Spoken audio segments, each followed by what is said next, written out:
Hola, Casho, Oñe Torri. Bienvenidos y bienvenidas a esta edición de B2A, From Business to Audience, de la mano de las oficinas Europa Creativa Media Euskal Herria y Media Cataluña. La Berlinale empezará el próximo 10 de febrero con la película inaugural Peter von Kant, una revisitación libre de Fassbinder realizada por el cineasta François Ozon. A Ainhoa González, a cargo de Media Euskal Herria, y a mí, nos ha parecido muy oportuno aprovechar el reciente estreno de Todo ha ido bien, con Sophie Marceau y André Bussolier, para entrevistar a François Ozon de la mano de su distribuidora de cabecera en España, Golem, a la que Media ha apoyado en infinidad de títulos, bien en la modalidad de esquema selectivo, bien en modalidad de distribución automática, y que incluyen prácticamente toda la filmografía de François Ozon. Conozcamos a François Ozon y sus películas Media. Bajo la arena, coproducción entre Bélgica, Francia, Italia y Japón en el 2001. La piscina, con Charlotte Rampling en el 2002. 8 mujeres, un gran musical, también del 2002. El tiempo que queda, en el 2005. Ángel, una película histórica, coproducción entre Reino Unido, Bélgica y Francia en el 2006. Ricky, con nuestro actor Sergi López en el 2008. Mi refugio, coproducción entre Francia e Italia en el 2009. Potiche, con la gran Catherine Deneuve, coproducción entre Francia y Bélgica en el 2010. En la casa, premiada en el Festival de Donosti en el 2012. Joven y bonita, en el 2013. Una nueva amiga, del 2014. Franz, una coproducción entre Francia y Alemania en el 2016. El amante doble, en el 2017, una coproducción entre Francia y Bélgica. Gracias a Dios, en el 2019. Verano del 85, del 2020. Y finalmente, Todo ha ido bien, ahora en el 2021. Pudimos charlar con François Ozon sobre Todo ha ido bien y también sobre el programa Media.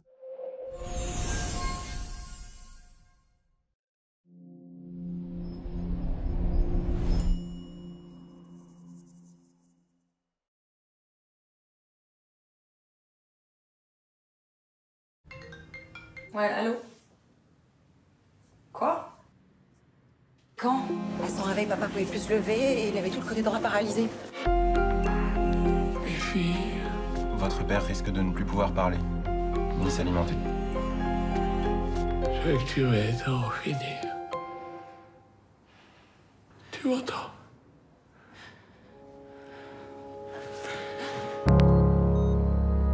Je vais rien faire sans toi, sans ton accord, rien. De toute façon, c'est à toi qui l'a demandé. C'est un mauvais père. Mais je l'aime. J'aurais adoré l'avoir comme ami.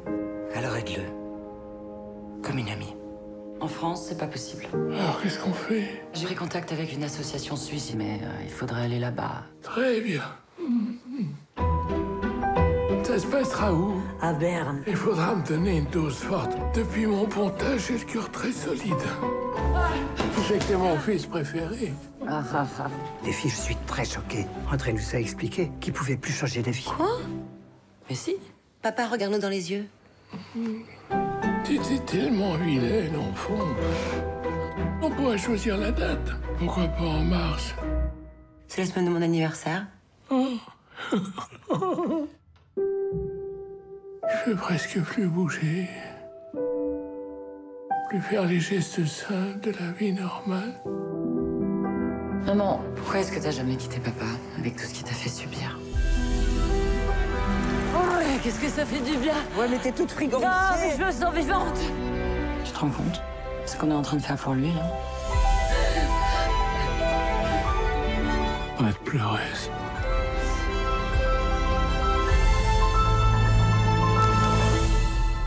Et si vous refusiez, que se passerait-il?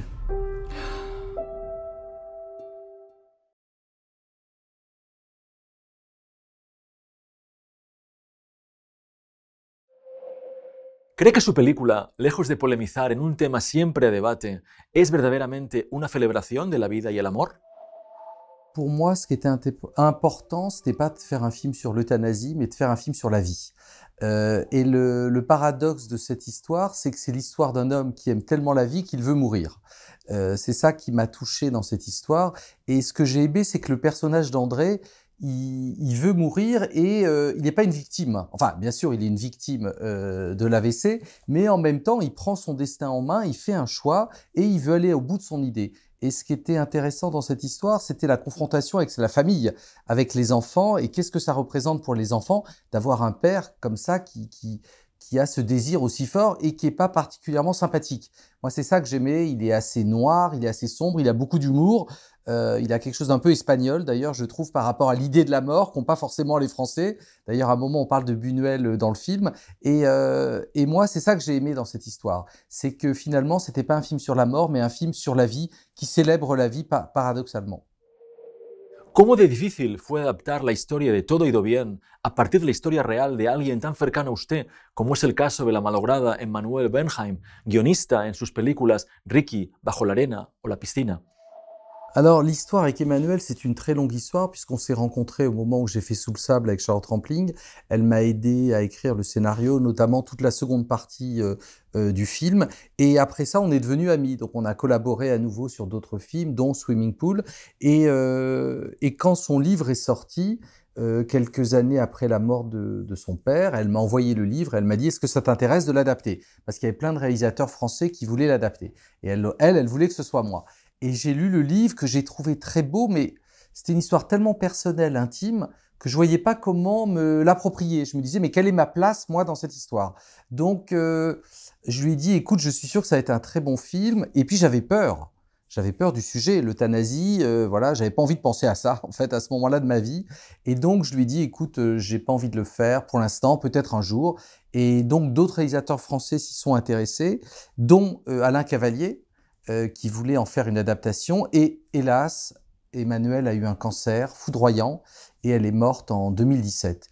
Et sa mort a été un choc pour tout le monde. Et après sa mort, j'ai eu envie de relire le livre pour la retrouver d'une certaine manière. Et en relisant le livre, j'ai lu le livre avec une autre optique que la première fois. C'est-à-dire que le fait de savoir qu'Emmanuelle était morte, ça a changé complètement le regard sur cette histoire et je me suis dit quel impact ça a dû avoir sur sa vie. Voilà, et c'est ça ce que raconte le film. Ça raconte que les enfants ne sortent pas indemnes d'une telle situation quand c'est à eux de porter la mort de leurs parents. Et du coup, là, j'ai eu envie, et peut-être aussi parce que je suis beaucoup plus vieux, voilà, la maturité fait que peut-être je m'approche moi aussi de la fin.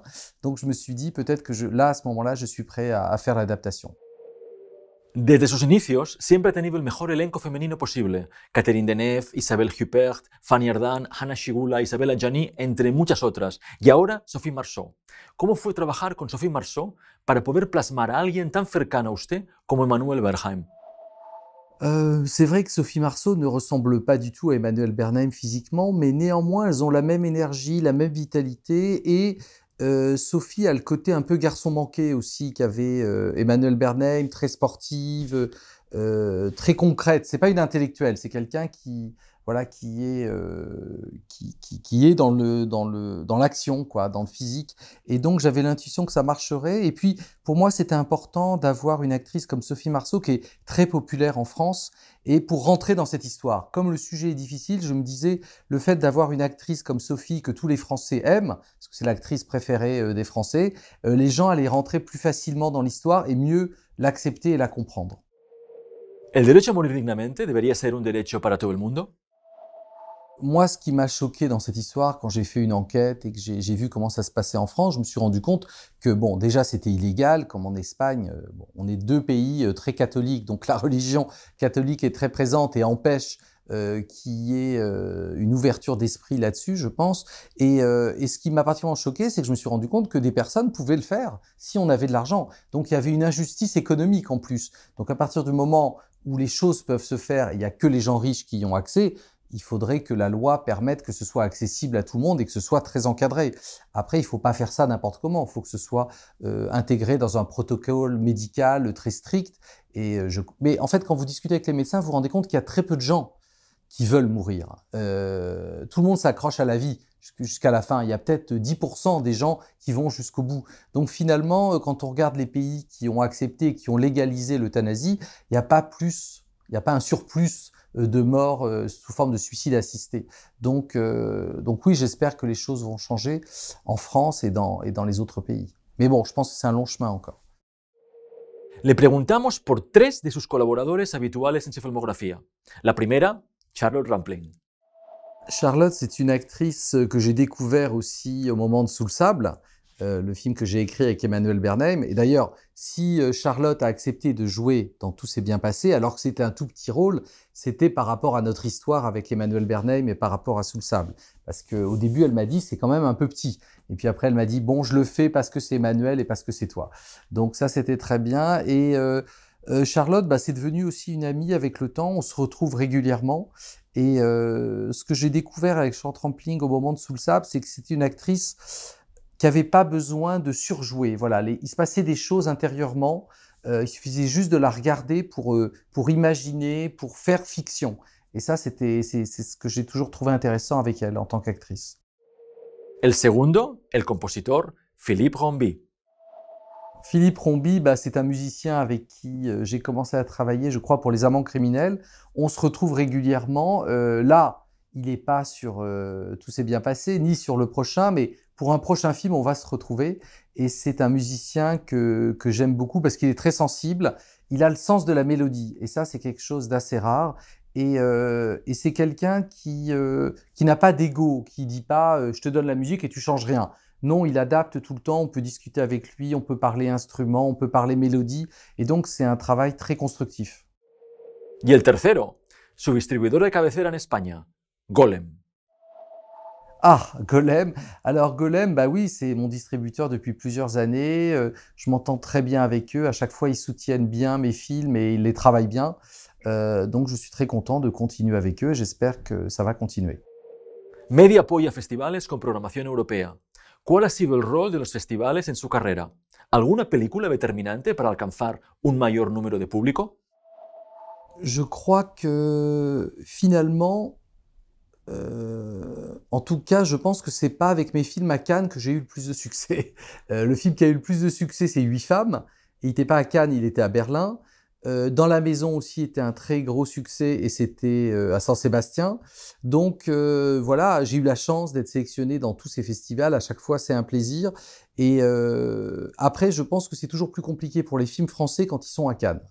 Voilà. Mais en même temps, un film comme Swimming Pool ou Jeune et Jolie ont très bien marché après Cannes. Et c'est vrai que les festivals permettent après de toucher un très large public et beaucoup de pays en même temps. Donc c'est toujours une chance de pouvoir y participer. Todas sus películas han circulado por Europa de la mano de Media Distribución y en España con Golem, como hemos dicho. Díganos, ¿estreno en salas o en plataformas?